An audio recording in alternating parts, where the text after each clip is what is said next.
Hace ya más de 5 años que el Reino Unido decidió abandonar la Unión Europea. Esto dejó muchas carpetas no cerradas sobre la mesa, incluyendo las relacionadas con la protección de datos y la ciberseguridad. En su prisa por salir, es que se han ido hasta de Schengen, que es el gran supermercado europeo de datos policiales y de seguridad. Es impresionante. Pero es que además quedan algunos asuntos importantes que tratar, especialmente en lo que se refiere a las condiciones para el envío y recepción de datos personales para y desde el Reino Unido. Esta situación obliga muy especialmente a las empresas españolas y europeas que cumplan estos dos requisitos. Primero, el ofrecer bienes o servicios a personas físicas en el Reino Unido o monitorizar el comportamiento de los mismos o extraer metadatos no personales de sus comunicaciones. Y también el no tener oficinas de representación, filiales o cualquier otro establecimiento en el Reino Unido con sede física y personal allí capacitado. Será para ellas necesario cumplir con el RGPD, pero también cumplir con la legislación del Reino Unido, es decir, el Data Protection Act de 2018, la adaptación inglesa a la normativa del RGPD, mientras esta no cambie. No habría ahora, de entrada, problemas. Las dos normas mencionadas comparten una visión de la privacidad muy parecida. Pero el ICO, la Agencia de Protección de Datos del Reino Unido, y aquí la novedad, establece la obligación de nombrar a un representante en el territorio del Reino Unido para las empresas que cumplan con los dos requisitos antes mencionados.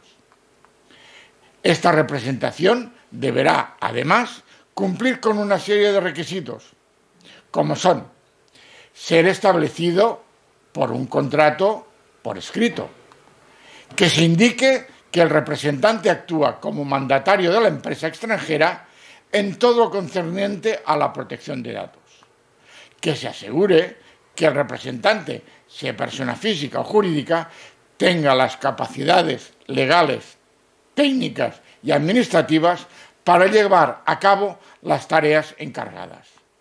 Es decir, se obliga a la existencia de un DPD inglés.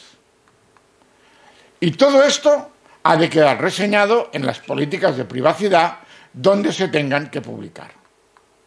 Las futuras relaciones entre la Unión Europea y el Reino Unido, también en materia de protección de datos, deberán establecerse en los acuerdos que comienzan a negociarse a partir de la entrada en vigor del acuerdo de retirada, es decir, el 1 de enero de 2021.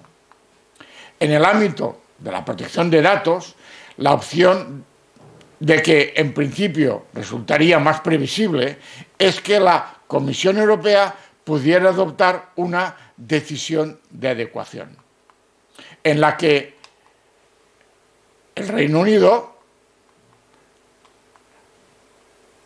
queda reconocido ofreciendo un nivel de protección esencialmente equivalente al que proporciona el marco normativo de la Unión.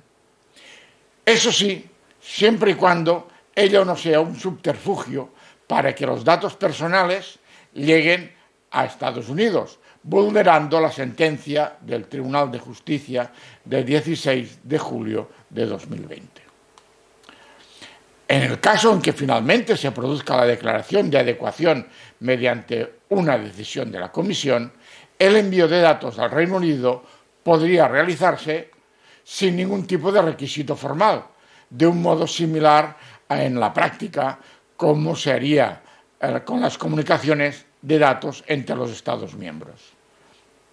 Pero, ¿y la ciberseguridad?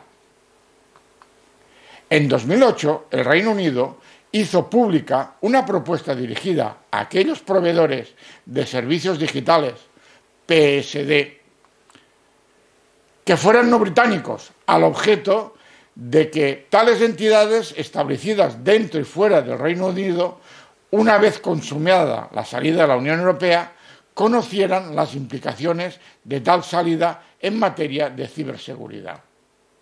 La actual norma británica, coincidente en su ámbito de aplicación con la directiva NIS europea, iba dirigida a dos grupos de entidades: a los operadores de servicios esenciales, como las organizaciones que operan en los sectores de la energía, en el transporte, la salud, el agua y en las tecnologías digitales, y también a los proveedores de servicios digitales, como los mercados online, los motores de búsqueda y los servicios de computación en la nube. Como es sabido, la directiva NIS exige que los PSD no establecidos fuera de la Unión Europea, pero que ofrezcan sus servicios en la Unión Europea, deben designar a un representante en un Estado miembro de la Unión Europea, en el que el proveedor efectivamente ofrezca sus servicios. Esto lo encontraríamos en el artículo 18.2. Así, pues, una vez designado un representante en la Unión Europea, el PSD deberá cumplir con la legislación nacional que transpone la directiva NIS en el Estado miembro de la UE que él haya elegido y sea donde esté establecido dicho representante.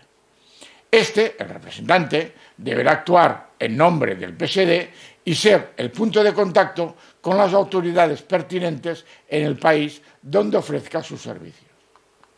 De momento, el Reino Unido de la Gran Bretaña ha exigido que, en temas de ciberseguridad, el trato sea equivalente.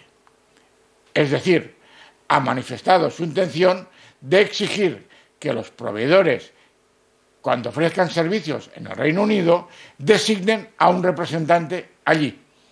Puede serlo cualquier persona física o jurídica establecida en el Reino Unido. Los representantes deben ponerse a disposición de los departamentos de información, ICO como responsables de regular los PSD y CGHQ como responsables de garantizar el cumplimiento del reglamento NIS de 2018. El representante se designará sin perjuicio de cualquier acción legal que pueda iniciarse contra el PSD que lo haya nombrado, y deberá designarse en esa persona en los 3 meses siguientes tras la entrada en vigor de la enmienda futura al reglamento NIS de 2018.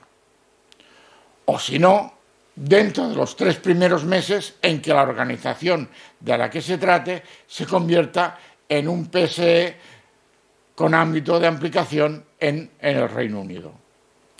Por cierto, acuérdese de activar el roaming para Inglaterra. Ahora son llamadas internacionales. Están fuera de Europa. Si el vídeo lo consideras interesante, se agradece que te suscribas al canal y que actives la campanita. Espero tus opiniones. Muchas gracias.